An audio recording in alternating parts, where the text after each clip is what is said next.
जय हिंद बच्चों, आपका स्वागत है हमारे YouTube channel mini coaching centre में। जैसा कि आज आप लोगों के लिए हम जो है साइंस में लेके आए हैं, तो एक बात और कि साइंस है क्या, पहले हम इसको जानेंगे। ठीक है, तो पहले हम यहाँ से देखते हैं कि साइंस है। देखिए, साइंस में है एक प्रकार से साइंस को हम जो है कहते हैं विज्ञान। क्या कहते हैं? विज्ञान। साइंस को कहते हैं विज्ञान। अब साइंस एक प्रकार से एक देखा जाए तो साइंस की अगर हम परिभाषा की बात करें तो किसी भी चीज का, ठीक है, सुसंगठित, सुव्यवस्थित, क्रमबद्ध अध्ययन विज्ञान कहलाता है। क्या बोले हैं हम? किसी भी चीज का, चाहे जो सब्जेक्ट हो चाहे जो, ठीक है, किसी भी चीज का सुसंगठित, सुव्यवस्थित एवं क्रमबद्ध ज्ञान, वो हमारा क्या रहेगा? विज्ञान। अगर इंग्लिश में बात करें तो हम कह सकते हैं science systematic study is called science. अर्थात किसी भी चीज का हम सुसंगठित, सुव्यवस्थित, क्रमबद्ध ज्ञान हमारा क्या कहलाएगा? विज्ञान कहलाएगा, साइंस कहलाएगा। क्लियर हुआ? अर्थात एक बार इंग्लिश वाला फिर से आप लोग सुन लीजिएगा, science systematic study is called science. ठीक है, अब देखिए, ये हो गया हमारा विज्ञान। अब विज्ञान में देखिए पार्ट होते हैं, कई पार्ट हैं। आप लोगों ने सुना होगा कि विज्ञान में जो है भौतिक विज्ञान है, रसायन विज्ञान है, जीव विज्ञान है ना? चलिए देखिए, इसको हम दो पार्ट, तीन पार्ट में बांटते हैं। कौन कौन पार्ट? पहले इसको देखिए, भौतिक विज्ञान जिसको हम फिजिक्स कहते हैं, फिजिकल साइंस, भौतिक विज्ञान, ठीक। अगला हमारा है रासायनिक, रसायन विज्ञान, रसायन विज्ञान, और अगला हमारा है जीव विज्ञान, जीव विज्ञान।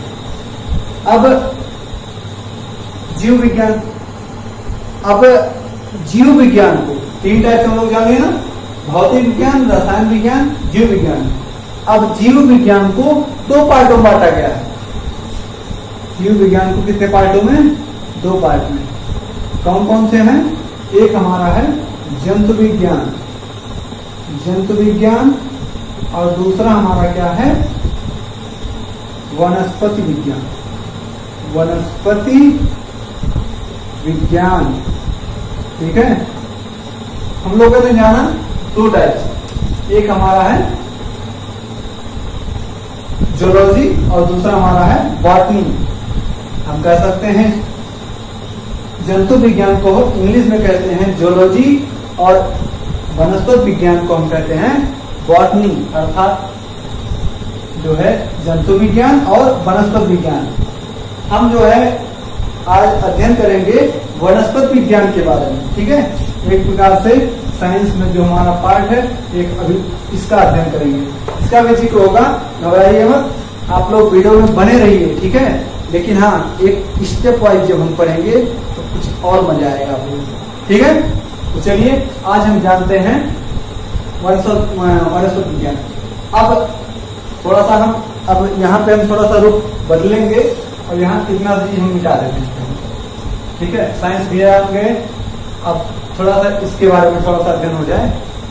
देखिए, जीव विज्ञान क्या है? जीव विज्ञान में हम जीव जंतुओं, पेड़ पौधों का अध्ययन करते हैं। ठीक है, अब कहेंगे सर जी कि जीव विज्ञान में पेड़ पौधों का अध्ययन कैसे करेंगे? अरे जो जीव विज्ञान है ना, इसमें जंतुओं का भी अध्ययन करेंगे। और क्या इसमें किसका अध्ययन करेंगे? वनस्पतियों का। तो कह सकते हैं ना कि जीव विज्ञान में जीव जंतुओं का, वनस्पतियों अर्थात पेड़ पौधों का अध्ययन किया जाता है, ये जीव विज्ञान। और जीव विज्ञान के जनक हमारे हैं अरस्तु। कौन है? अरस्तु। जीव विज्ञान के जनक है अरस्तु। ठीक है, एक मिनट,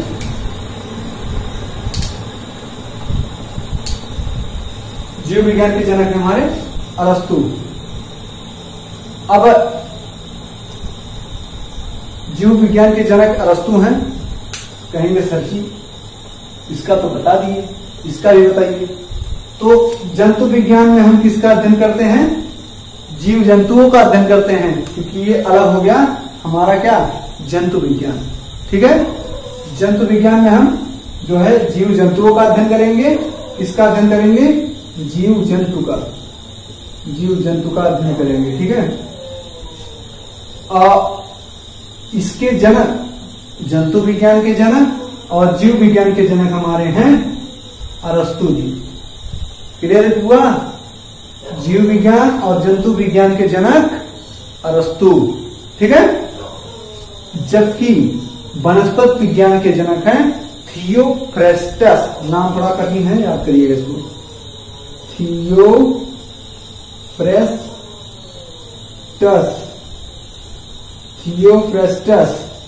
ठीक है, ये जो हमारे हैं किसके? वनस्पति विज्ञान के जनक। तो चलिए अब हम स्टार्ट करते हैं आज वनस्पति विज्ञान। तो थोड़ा सा इसको रफ करते हैं और शुरू करते हैं।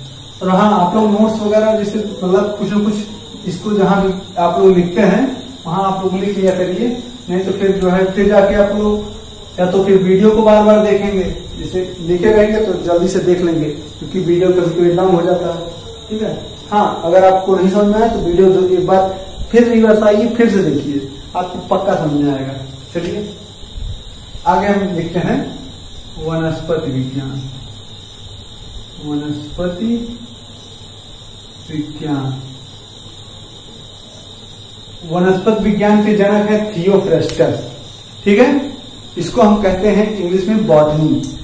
अर्थात अगर हम बात करें वनस्पति विज्ञान में अध्ययन किसका किया जाता है, तो वनस्पति विज्ञान में हम जो है पौधों का अध्ययन करते हैं, पेड़ पौधों का अध्ययन करते हैं, पादपों का अध्ययन करते हैं।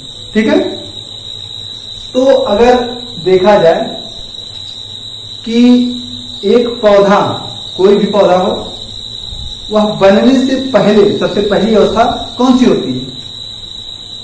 देखा जाएगा, आप लोग का जवाब आएगा कि हाँ सर, सबसे पहले जो है वह बीज होता है, अर्थात सीड्स होता है। क्या होता है? सीड्स अर्थात बीज। तो हम यहां लिखते हैं बीज, इसको इंग्लिश में कहते हैं सीड्स, SEEDS, सीड्स। ठीक है, ये होता हमारा सीड्स। अब सीड्स मान के चलिए, अगर कोई सीड्स है, ठीक है, इसमें दो पार्ट होंगे। एक, कभी आप लोगों ने चना जो है भिगोया होगा, उसमें देखे होंगे कि आंखा निकलता है। ठीक है, जब ये आंखा निकलना, इसको हम जर्मिनेशन कहते हैं। ये अलग टॉपिक है, अंकुरण अलग टॉपिक, इसको बताएंगे। अभी यहां पे अगर कोई भी बीज का आंखा जब निकलेगा एक प्रकार से, तो दो पार्ट होगा, एक जो है ऊपर जाएगा और एक जो है नीचे आएगा। जैसे यहाँ पे नीचे दिखाया गया है, एक जो है ऊपर जाएगा और दूसरा जो है नीचे आएगा। एक प्रकार से देखा जाए, एक जो है शाखा बनाएगा, पेड़ का जो है टहनी वगैरह बनाएगा, पत्ती वगैरह बनाएगा, और एक क्या करेगा? जड़ बनाएगा। बनाएगा कि नहीं बनाएगा? बिल्कुल बनाएगा। आप देखिएगा उसको ध्यान से, नहीं समझ में आएगा तो अब जैसे नॉर्मल जैसे समझ लीजिए, आम का बीजा देखे ना, आम खा के फेंक देते हैं, उसकी गुठली रहती है, तो जब लगाते हैं, मान चलो फेंके हैं, तो जब अमोला उखाड़ते हैं, उसका उखाड़ते एक बेरिया बनाते हैं, उसका उखाड़ेंगे तो उसमें देखेंगे तो एक जो है ऊपर पत्ती निकली रहेगी और एक जो है उसका स्टोर नीचे रह जाएगा, दो पार्ट इस टाइप का होता है। अब इसमें क्या होता है, एक पार्ट हमारा होता है ऊपर का, एक पार्ट होता है नीचे का। ऊपर का पार्ट जो होता है उसे हम प्रांकुर कहते हैं, और नीचे का पार्ट जो होता है उसे मूलांकुर कहते हैं। इसको क्या कहेंगे? प्रांकुर, और इसको कहेंगे मूलांकुर। मूलांकुर, ठीक है। अब यही प्रांकुर जो है आगे जाकर के जड़ बनाएगा। क्या बनाएगा? आगे जाकर के जड़ बनाएगा, जड़ अर्थात रूट, ठीक है। और प्रांकुर आगे जाकर के क्या बनाएगा? प्रांकुर आगे जाकर के बनाएगा ये तना बनाएगा, तना बनाएगा, ठीक है। ये अब थोड़ा सा हम इसके बात करें तो देखिए, इसको इंग्लिश में कभी कभी पूछा जाता है, मूलांकुर को हम रेटिकल्स के नाम से जानते हैं, रेटिकल्स, और प्रांकुर को हम कहते हैं पलमूले। ठीक है, ये दो आप लोग याद रखिएगा। ठीक है, ये हमारा क्या है, कोई जो है बीज है, उसमें से एक निकला है। ठीक है, देखिए एक सीड्स है, सीड्स में दो पार्ट होते हैं। पहला एक पार्ट जो हमारा ऊपर जाता है, एक पार्ट नीचे आता है। ऊपर वाला पार्ट हमारा प्रांकुर कहलाएगा। ठीक है, प्रांकुर, और नीचे वाला पार्ट कहलाएगा मूलांकुर। अब मूलांकुर जो है आगे जाकर के बनाएगा जड़, और प्रांकुर आगे जाकर के बनाएगा तना, और तना आगे जाके बनाएगी ब्रांचेज। ठीक है, अर्थात शाखा, ये शाखा का निर्माण करेगी। ठीक है, ये हो जाएगा। तो चलिए, इतना तो आप लोगों को समझ में आया होगा। अब हम आगे डिस्कशन करते हैं कि तना क्या है। तना सॉरी तना नहीं, क्योंकि पहले स्टार्ट होगा हमारा जड़, क्योंकि अगर हम पहले तो अभी तो सीड्स है, सीड्स जो है एक प्रकार से जब नीचे जाएगा तो पहले जड़ ही रहेगा ना, तो हम पहले जड़ अध्ययन करेंगे, फिर उसके बाद धीरे धीरे करके तना अध्ययन करेंगे, फिर तना से पत्ती, पत्ती से फूल, फूल से फल, सब अध्ययन किया जाएगा। ठीक है, तो चलिए अगला हमारा टॉपिक है हमारा जड़। इसको हम पता था। देखिए, अगर हम जड़ की बात करें, जड़, इसको हम कहते हैं रूट। जड़ क्या होता है, एक प्रकार से यांत्रिक सहायता प्रदान करता है। कोई वृक्ष है, उसको खड़ा रहने में मदद करता है हमारा क्या, जड़। जैसे मान के चलिए कोई भी अगर वृक्ष है तो इसको खड़ा रहने में मदद करेगा क्या,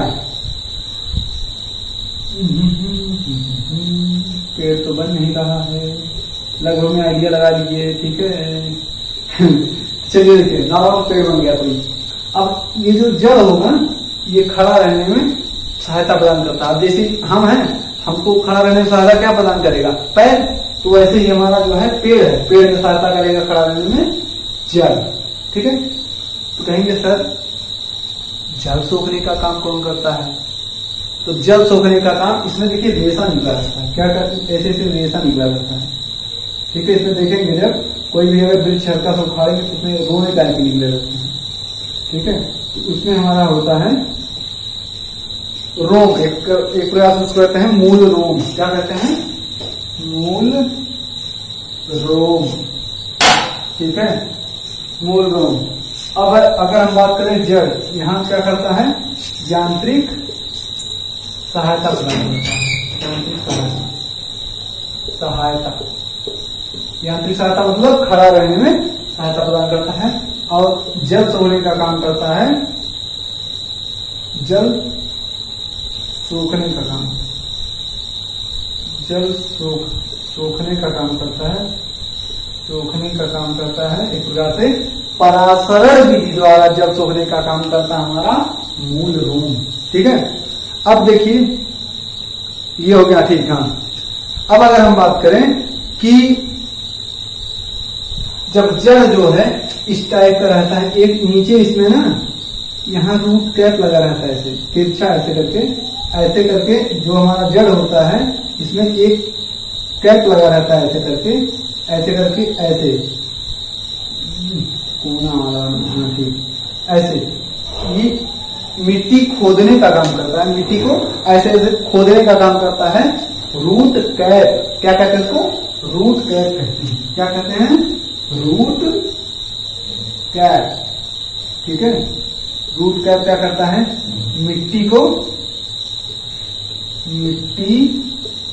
खोदने का काम करता है, खोदने का काम करता है रूट कैप। ठीक है, ये हो गया। अब थोड़ा सा देख लीजिए, कहेंगे सर बताते चले जा रहे हैं। देखिए एक पेड़ हम लाए हैं, तो इसमें ये देखेंगे ये हमारा क्या कहलाएगा। अब ये हमारा जो यहां से लेकर के यहां तक है, ठीक है, ये यहां तक, यहां से लेकर के यहां तक जो दिख रहा है आपको, यहां से लेकर के यहां तक, ये हमारा है तना, और ये हमारी है पत्ती, और यहाँ पे देखेंगे जब निकलेगा एक तो यहाँ से निकलेगा फूल, और वही फूल आगे जाकर क्या बनाएगा, फल बनाएगा। ठीक है, तो अभी हम पढ़ रहे हैं जड़।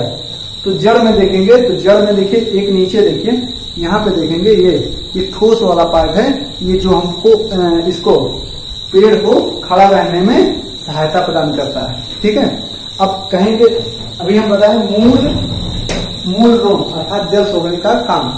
जड़ सोखने का काम ये जो देख रहे हैं ना, इसमें रोई टाइप के निकले हैं, ये देखिए ये रोई टाइप के निकले हैं ये सब।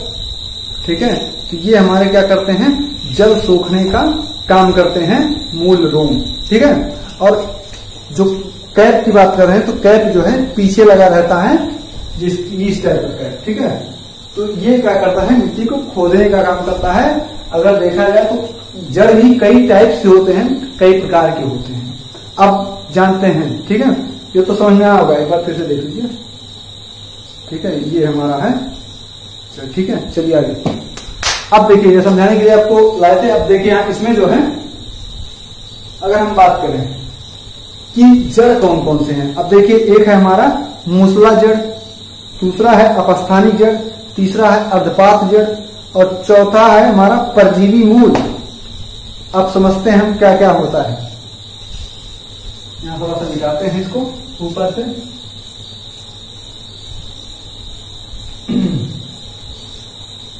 देखिए मूसला जड़ क्या होता है, पहला हमारा है मूसला जड़। कुछ लोगों के पुस्तक में खाली लिखा होगा मूसला जड़ और झकड़ा जड़। ठीक है, तो मूसला जड़ क्या है पहले इसको समझिए। मूसला जड़ ये होता है जो सीधे जो है नीचे जाता है। अब जैसे नीम का पेड़ देखे ना, नीम का अगर पेड़ ये मान लें, ये अगर नीम का पेड़ है, ठीक है, तो नीम का पेड़ ये हमारा जो जड़ होता है ये सीधे नीचे जाता है, सीधे नीचे। ठीक है, एक प्रकार से इसे सीधे जाएगा और ये हमारा कहलाएगा मूसला जड़। ठीक है, मूसला जड़ ये सीधा नीचे जाता है। और अगर इसको हम काट दें तो पेड़ क्या होगा, पेड़ सूख जाएगा। ठीक है, ये हमारा कहलाएगा मूसला जड़। तो अगर इसमें बात करें हम, इसको हम प्राथमिक जड़ के नाम से जानते हैं। कौन सा जड़, प्राथमिक जड़। प्राथमिक जड़ के नाम से किसको जानेंगे हम, मूसला जड़, प्राथमिक जड़। अब प्राथमिक जड़ के नाम से जानेंगे हम मूसला जड़ को। और अगर हम बात करें इसमें तो इसको काटने पर जो है पेड़ सूख जाता है। और इसके एग्जाम्पल अगर हम बात करें तो अगर हम आम का पेड़ देख लें, कौन सा पेड़, आम का पेड़ का जो जड़ होता है वो सीधे नीचे जाता है। अब कभी देखे ना, जब जड़ रहता पेड़ कटता है तो खोद के निकालते हैं ना, तो सीधे नीचे जाता है, वो जड़ निकालते हैं। ठीक है, तो जड़ होता है हमारा आम के पेड़ में। यही कंडीशन रहती है नीम के पेड़ में। ठीक है, आम और नीम दो एग्जाम्पल बहुत हैं। तो ये हमारे हो गए मूसला जड़, और मूसला जड़ को हम कहते हैं प्राथमिक जड़। अगर इसका जड़ हम काट दें तो सूख जाए। चलिए आगे हम बात करते हैं। अगला हमारा है अपस्थानिक जड़। अपस्थानिक जड़, ठीक है, इसको इंग्लिश में कहते हैं एडवेंटेजियस रूट। कौन सा रूट है, एडवेंटेजियस रूट। यह जड़ जो होता है, अपस्थानिक जड़ जो होता है, यह जो है एक प्रकार से भूमि के, ये जो हमारा मूसला जड़ है ना, यह भूमि के अंदर होता है। भूमि के क्या होगा, अंदर। जबकि अपस्थानिक जड़ क्या करेगा, यह जो है भूमि से बाहर होता है। कहेंगे सर भूमि के बाहर कौन सा पेड़ है कि जो भूमि के बाहर रहता है उसका जड़। तो आप लोग बरगद का पेड़ देखे हैं, जौने पे झूला झूलते हैं लोग। तो अभी देखते नहीं, एक तो ऐसे करके जो जड़ रहता है वो तो जमीन के अंदर रहेगा, ठीक, लेकिन एक ऐसे ऐसे लगता रहता है, देखे ना, वो हमारा होगा एडवेंटेजियस रूट। अर्थात जो भारी पेड़ रहेंगे एक प्रकार से उसको गिरने में दिक्कत होगी। हाँ, चलो यही रहेगा, ये एडवेंटेजियस रूट ना हो तो भरा जाएगा इतना बड़ा पेड़। बरगद के पेड़ देखे ना, बहुत बड़ा होता है, तो उसमें एक आंतरिक सहायता के लिए क्या लगा रहता है, एडवेंटेजियस रूट। और एग्जाम्पल बात करें, गन्ना खेत देखें, गन्ना अर्थात उखुड़, तो उसमें जब देखेंगे तो ऐसे रहता है, ठीक है, यहाँ पे जड़ रहेगा, ठीक है, इस टाइप का, और यहाँ पे ऐसे ऐसे बटा रहेगा, और ये ऐसे निकला रहेगा, और यहाँ पे जो है ऐसे ये कंडीशन रहती है, निकला रहता है नहीं गन्ने में, ये रहता है, उसको खड़ा रहने में सहायता प्रदान करता है। बजड़ी में भी रहता है, और एक और है मक्का अर्थात जोनरी का जो बाल होता है, जब बाल लग जाएगा तो ये रूट जरूरी है, नहीं तो वो भी गिर जाएगा। ये हमारा होता है अपस्थानीय जड़। एक होता है हमारा डहेलिया, उसमें भी यही कंडीशन है। डहेलिया इसमें जिक्र हुआ है। डहेलिया का जो जड़ होता है वह इनुलिन से प्राप्त होता है। इनुलिन से प्राप्त होता है। डहेलिया का जो जड़ होता है इनुलिन, क्योंकि एक काम आता है दवा बनाने में।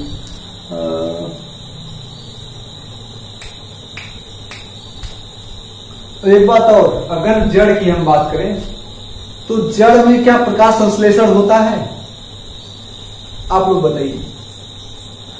जड़ में जो है प्रकाश संश्लेषण नहीं होता है। कहेंगे सर कैसे नहीं होता है? होता है। अच्छा ये हमको बताइए, सूर्य जो है ऊपर निकलता है, प्रकाश संश्लेषण के सूर्य का प्रकाश जरूरी होता है। तो सूर्य का प्रकाश तो अगर पेड़ पे ऐसे पड़ेगा तो जमीन के अंदर है जड़, तो उस पर कहां सूर्य का प्रकाश पड़ेगा? तो प्रकाश संश्लेषण, जब प्रकाश पड़ेगा नहीं तो प्रकाश संश्लेषण होगा नहीं। ठीक है, आशा करके समझ आया होगा। अब हम समझते हैं कुछ जड़ जो है खाने वाले हैं। जैसे कौन कौन से हैं?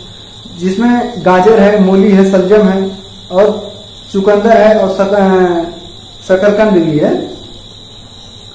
तो ये सब हमारे क्या है? खाने वाले जड़ हैं। ठीक है। और अगर देखा जाए तो कुछ जड़ ऐसे होते हैं, एक चीज और, बरगद को हम जो है कभी कभी एग्जाम में पूछा जाता है, बरगद को हम क्या करते हैं? तो बरगद में होता है स्तंभ, जिसको हम प्रोप के नाम से जानते हैं, और एक होता है गन्ना, जिसको अवस्तंभ या स्ट्रेट के नाम से जानते हैं। और एक होता है हमारा आरोही क्रम में उसका होता है, जिसको क्लाइंबिंग रूट के नाम से जानते हैं। क्लाइंबिंग रूट, ठीक है, CLIMBING,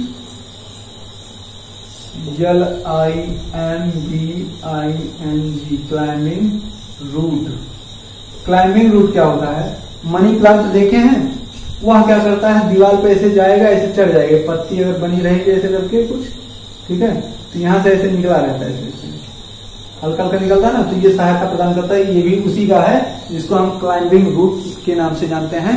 क्लाइंबिंग अनुमान में होता है। ठीक है। अब देखिए अगला हमारा क्या है?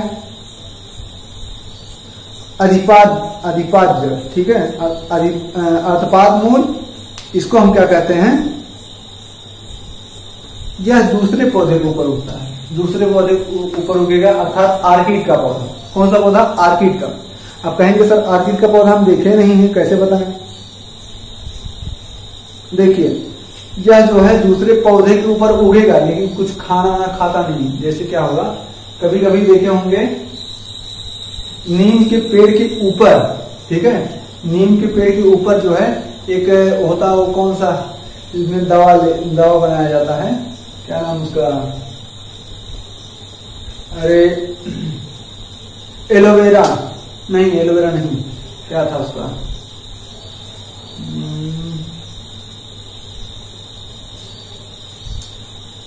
याद नहीं आ रहा है। हाँ, वो गिलोय, अब याद आया।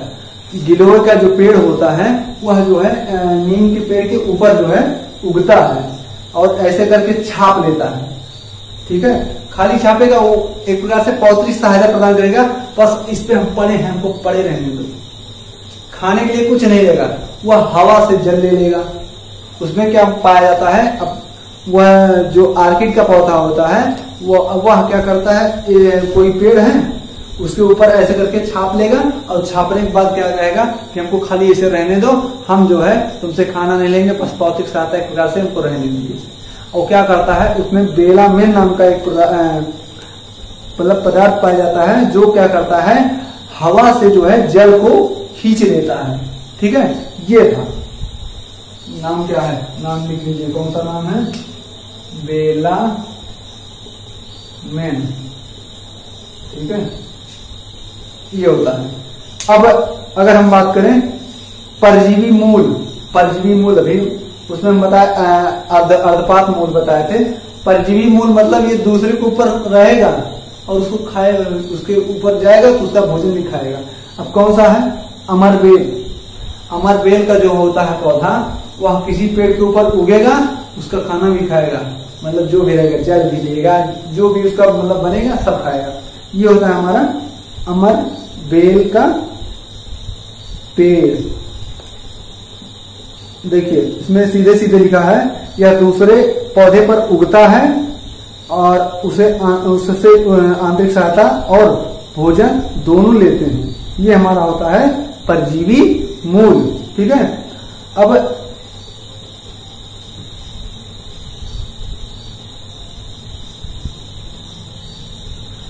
और एक बात और, रही बात जड़ की, ठीक है, तो हम लोगों ने जड़ के बारे में काफी अध्ययन किया, ठीक है। अब कभी कभी देखते हैं कि अगर हम पेड़ में, जैसे ये पेड़ है, ठीक है, अगर यहां से हम कुछ काटे हैं तो इसमें तो काटे मतलब ऐसे काटेंगे तो इसमें जो है गूलर के पेड़, नॉर्मल गूलर का पेड़ देखे ना, गूलर का पेड़ हो या कटहल का पेड़ हो, जब उसमें जो है ऐसे करके हल्का सा कुछ मारेंगे, जैसे चाकू हो गया, कुछ ऐसे करके खुद को मारेंगे तो दूध बाहर निकलता है, देखे है ना। या मदार का पेड़ हो, देख लीजिए, तो दूध बाहर निकलता, कहीं दूध बाहर निकलता है, अंदर कहीं नहीं जाता। तो इसका रीजन है, नीचे से जो है एक दाब होता है, प्रेशर लगाता है, ठीक है। उसमें क्या है, जड़ क्या करता है, ऊपर की ओर, जड़ ऊपर की ओर प्रेशर लगाता है, ठीक है, और प्रेशर के कारण दूध जो है बाहर निकलता है। मतलब जैसे देखिए ये जड़ है और यहां से प्रेशर लगाएगा तो प्रेशर लगाने के बाद ये दूध यहां से बाहर निकलता है, ठीक है। आशा करते हैं क्लियर हुआ होगा। और हाँ, ये टॉपिक आप लोग को समझ में आया होगा, और समझ में अगर नहीं आया तो वीडियो को एक बार फिर से जाइए, पुनः देखिए, ठीक है, क्योंकि लंबा टॉपिक चला है इस वीडियो में। और हाँ, अगला टॉपिक हमारा रहेगा तना पे, ठीक है। तो आज हम लोग पढ़ेंगे तने के बारे में, जैसा कि यहाँ पे देखिए देख सकते हैं। तो इसमें पढ़े थे कि बीज है, कोई भी अगर सीड्स होता है तो उसमें दो पार्ट होते हैं। पहला पार्ट हमारा एक ऊपर जाता है, ठीक है, और एक हमारा नीचे आता है। एक जड़ का काम करता है, ठीक है, और एक जो है ऊपर जाएगा तना का काम करेगा। तो जो नीचे वाला पार्ट होगा उसे हम कहते हैं मूलांकुर, और जो ऊपर वाला पार्ट होगा उसको कहते हैं प्रांकुर। दो पार्ट हुए थे। अब इसमें जो है, इसको हम मूलांकुर को एक और नाम से जानते हैं, रेडिकल्स कहिए, या इंग्लिश में भी इसका नाम है रेडिकल्स, ठीक है। और ये मूलांकुर आगे जाकर के क्या बनाता है, जड़ बनाता है, ठीक है, ये जड़ बनाता है। जबकि प्रांकुर आगे जाकर के बनाता है हमारा तना, और तना से फिर आगे शाखाएं बनती हैं, शाखाएं से फिर हमारा वृक्ष बन जाएगा, ठीक है, शाखा बनता है, ब्रांचेस बनते हैं। तो ये पढ़ा था। तो आज हम लोग का टॉपिक जो रहेगा वो रहेगा तना, ठीक है। तो तना भी कई प्रकार के होते हैं, ठीक है। अब वायवी तना है, अर्धवायवी तना है, ठीक है, भूमिगत तना है, तो उसमें हम बताएंगे कैसे कैसे क्या है। तो देखिए, अगर हम तना की बात करें तो तना में एक होता है फोटोट्रॉप, एक होता है जियोट्रॉप, ठीक है। तो तना में जो है फोटोट्रॉप होता है, ठीक है, तना में क्या होता है, फोटोट्रॉप। और अगर हम कहें निगेटिव जियोट्रॉप होता है, निगेटिव जियोट्रॉप। अब ये फोटोट्रॉप क्या है और जियोट्रॉप क्या है, ठीक है। देखा जाए तो इसमें बोला है निगेटिव जियोट्रॉप, ठीक है, मतलब जो तना हमारा होगा वो निगेटिव जियोट्रॉप होगा और पॉजिटिव प्रकार से फोटोट्रॉप होगा। अब फोटोट्रॉप होता है जैसे कोई वृक्ष है अगर, ठीक है, जैसे सूर्यमुखी का वृक्ष है, ठीक है। तो अगर मान के चलो सूर्यमुखी का पौधा है और इधर से सूर्य का प्रकाश आ रहा है, तो ये क्या करेगा, ये तना जो है ये इधर नहीं जाएगा, ये सूर्य की तरफ आकर्षित होगा, तो इसका तना किस साइड रहेगा, सूर्य की ओर जाएगा। तो ये ज्यादातर देखा जाता है जो है कि जिस तरफ सूर्य आता है और तना जो होता है वह सूर्य की तरफ हल्का सा से मुड़ जाती है, ये होता है हमारा फोटोट्रॉप। उसमें निगेटिव जियोट्रॉप बोला है तो ऑटोमेटिक हो गया फोटोट्रॉप। उसमें दो पार्ट होते हैं, एक होता है जियोट्रॉप, एक होता है फोटोट्रॉप। ठीक है, तो चलिए ये हो गया। अगला हम समझते हैं, इसमें अगला पॉइंट हमारा है इसका निर्माण प्रांकुर से होता है। तो बिल्कुल सही बात है, इसका निर्माण जो है प्रांकुर से होता है, तना का निर्माण प्रांकुर से होता है, बिल्कुल सही है। अब इसमें लिखा है कि अगर तना को हम छील दें, तना को अगर हम छील दें तो जो है बहुत ज्यादा हानि होगा। किसका किसका हानि होगा, चलिए देखते हैं। कोई वृक्ष है, ठीक है, अगर हम वृक्ष का तना छील दें, तना छीलने का मतलब जैसे उसका बोकला जो होता है ना, अगर उसको छील दें तो वो क्या होगा, अगर छील दिया जाए तो पहली बात तो जल हानि होगी, क्योंकि वृक्ष में सर्वाधिक जरूरत होती है जल की, तो एक तो जल हानि हो जाएगी, ठीक। और साथ ही साथ एक बात और होगा, ऊष्मा हानि होगा, जो ऊष्मा स्टोर करके रखे रहेगा उसकी भी हानि होगी। तो सबसे ज्यादा हानि होगी जल हानि और साथ ही साथ ऊष्मा हानि, इसमें दोनों हो जाएगा, ठीक है। और एक बात और, अगर कोई वृक्ष है, ठीक है, उसकी पत्तियां झड़ गई हैं, पत्तियां झड़ गई, खाली खाली तना बचा हुआ है, ठीक, मतलब कोई भी वृक्ष है, ठीक है, उसकी पत्तियां क्या हुई हैं, वह जो है झड़ गई है, पत्ती है नहीं, तो ये तना क्या करेगा, तना से एक प्रकार से देखा जाए तो तना से क्या होगा, वह 1% भोजन बनाता है, 1% उसका चांस है, यह जो है पुनः भोजन बना लेगा। भोजन बनाने का मतलब ये है कि जैसे भी कोई भी हो, अगर भोजन बनाना हो तो यह पेड़, अगर पत्तियां ना हो, चलो पत्ती हटा दे रहे हैं, तो पत्ती अगर ना हो तो वह क्या करेगा कि वह पुनः जो है भोजन बना लेगा, ठीक है, ये हो गया। अब हम समझते हैं इसमें तना में 3 पार्ट है, 3 पार्ट में कौन कौन से हैं। पहला हमारा हो गया वायवी तना, ठीक है, वायवी तना है। वायवी तना जो हमारा है उसमें हम देखते हैं, देखिए अगर तना देखा जाए तो तना जो है 3 प्रकार का होता है, ठीक है, तना क्या होता है हमारा, तना 3 प्रकार का होता है, ठीक है, 3 प्रकार होता है। और तना में नोड और इंटरनोड पाए जाते हैं। अभी ये नोड और इंटरनोड क्या होता है, कभी दिमाग में आइडिया तो होगा ही कि नोड और इंटरनोड, नाम तो कठिन लग रहा है। जैसे आप लोग अदरक देखे होंगे, तो अदरक में क्या होता है, बहुत ज्यादा मुड़ा उड़ा रहता है, तो उसको हम कहते हैं नोड और इंटरनोड। जैसे अगर ये उंगलियां हैं तो उंगलियों में देख सकते हैं ऐसे करके हो गया, तो ये हमारा नोड और इंटरनोड हो गया। जैसे ऐसे ही अदरक में होता है, उसमें भी पाया जाता है नोड और इंटरनोड। अगला हमारा पार्ट अगर देखा जाए तो इसमें वायवी तना में 3 पार्ट है, कौन कौन से हैं। पहला नंबर हमारा हो गया वायवी तना, ठीक है, वायवी तना।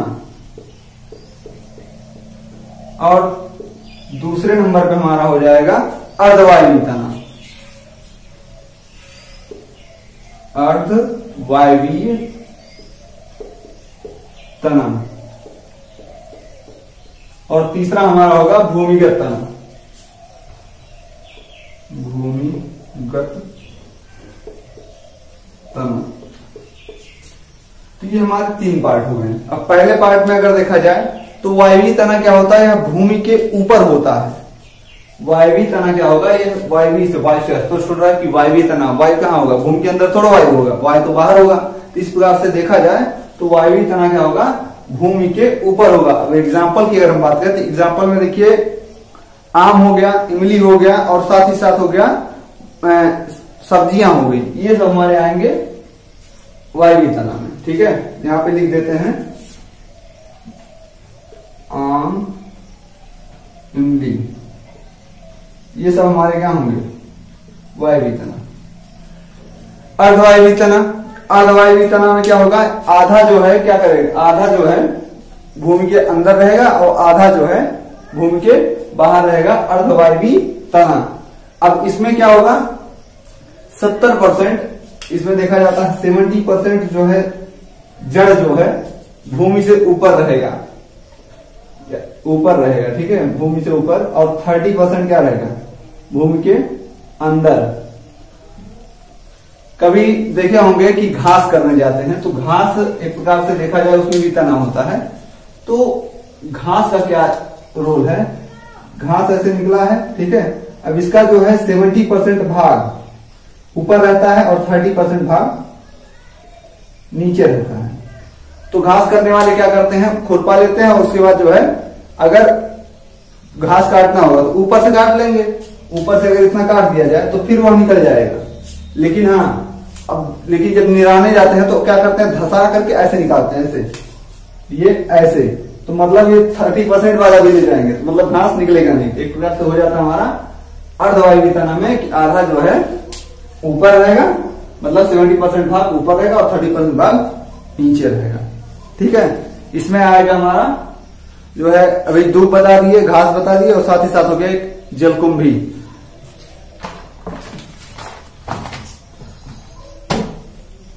अगला हमारा आता है भूमिगत तना। यह सीधा सीधा भूमिगत तना से स्पष्ट है कि यह भूमि के अंदर होगा। ठीक है, भूमि के अंदर। अब भूमि के अंदर होने का तात्पर्य यह है कि अब इसमें जो होता है यह भोजन को संग्रहित करके रखता है। भूमिगत तना में कई प्रकार से होते हैं इसमें, जैसे भूमिगत तना हो गया जो हम लोग खाने में यूज करते हैं, अदरक हो गया और हल्दी हो गया, ये सब हमारा होगा भूमिगत तना।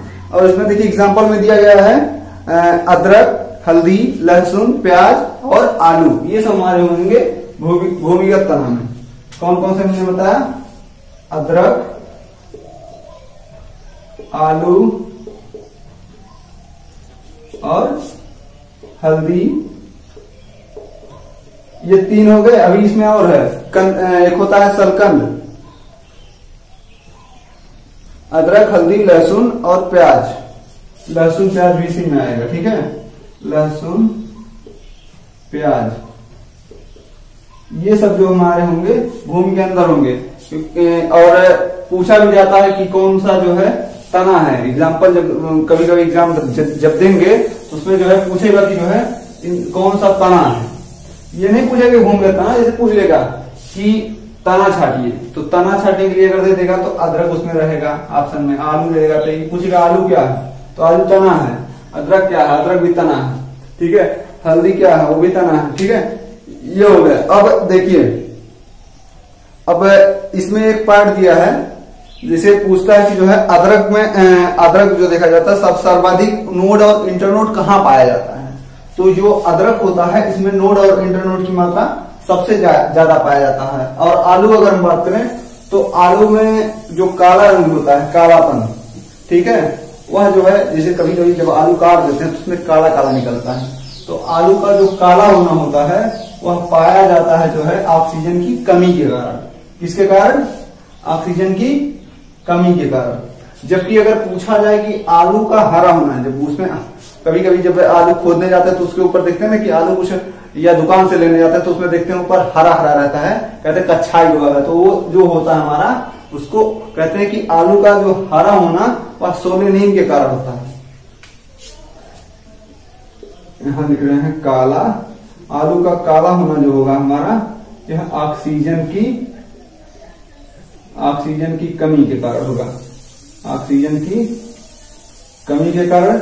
जबकि अगर हम पूछा जाए हरा होने का कारण होगा सोलेनिन के कारण। ठीक है, ये सोलेनिन के कारण होगा। अब ये जो अगला नंबर आता है हल्दी का, हल्दी जो है एक प्रकार से कैंसर से बचाता है। हल्दी, इसमें पाया जाता है कुरकुमिन। ठीक है, ये जो होगा हमारा हमको बचाता है जो है कैंसर से।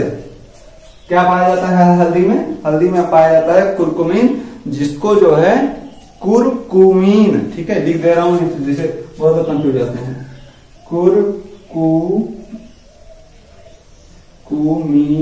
कुरकुमीन। अब ये क्या होता है, इससे आप लोग कैंसर से बच सकते हैं। कैंसर का जो है इससे इलाज होता है।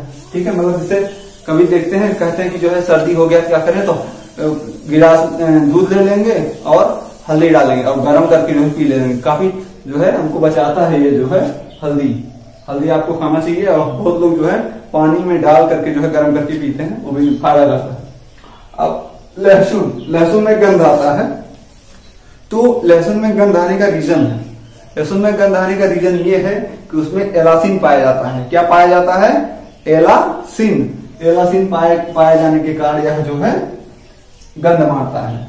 ठीक है, एक प्रकार से गंधक होता है इसमें, जो क्या करता है, गंध करता है, एलासीन पाया जाता है। क्या पाया जाता है? एलासीन। अगला नंबर आता है प्याज। जब कभी किसी ने जो है प्याज अगर काटा होगा तो उसके आंख से स्वाभाविक सी बात है कि आंसू जरूर आए होंगे, कुछ ना कुछ पानी जरूर बन जाता है। हाँ, अपवाद स्वरूप कोई ना कोई होता है कि जिसको नहीं आता, लेकिन हाँ ज्यादातर देखा जाता है कि अगर प्याज काटे तो आंख से आंसू आएगा। रीजन क्या है? रीजन ये है कि उसमें से जो है हमारा निकलता है जो है सल्फोनिक एसिड। क्या निकलता है? Sulphonic acid. तो ये हो गया हमारा। ठीक है, तो आज हम लोगों ने जाना कि तना के बारे में, क्या क्या तना होता है। ठीक है, इसमें काफी टाइप्स हो गए, और जिसको नहीं समझ में आएगा एक बार फिर से रिवीजन मार के देख ले। ठीक है, समझ में आ जाएगा। चलिए ठीक है, मिलते हैं स्टूडेंट, तो बाय बाय, जय हिंद।